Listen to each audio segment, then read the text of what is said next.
In this section of the class, we're going to be talking about how you all can prioritize your self-care. And this was something that we heard parents are really struggling with. They kind of don't seem to have time or the wherewithal to give themselves some self-care. Here's one of the parents we heard from. I often sacrifice self-care in the name of being a good mom. I love my kids so much. I want them to have as much of me as they need, but that means my cup often runneth dry, right? This is just one of the things we heard all the time, right? Is that parents don't have time for their own self-care. In addition, I worry that parents don't necessarily think their own self-care is essential. They think it's kind of a nice to have, not a need to have. This was the sort of thing we saw in our surveys a lot. Sometimes finding myself thinking that I can't do this, like you're just at your wit's end, but have to carry on anyway. Just leisure time or time to putter around, that seems like a distant dream. Like I'm so often pushing through these things that I just don't have the bandwidth for, that the fun stuff just seems like that's gonna be impossible. Here's another one, children have lots of needs, so it's easy as a parent to feel like my needs are supposed to come second. Again, nice to have, but not a need to have. But what the data show is that this really might be a need to have. We talked a little bit before about emotional contagion, right? The fact that your kids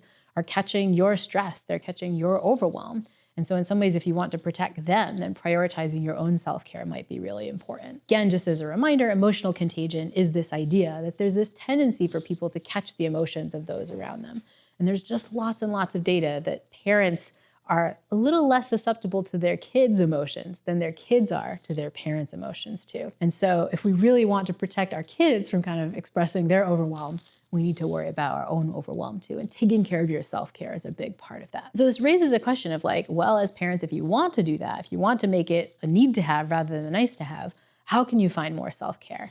And here again is where we're gonna jump into our cognitive triad, thinking about ways we can change the way we think about self-care, how we act on our own self-care, and how we enhance how we feel when it comes to our self-care.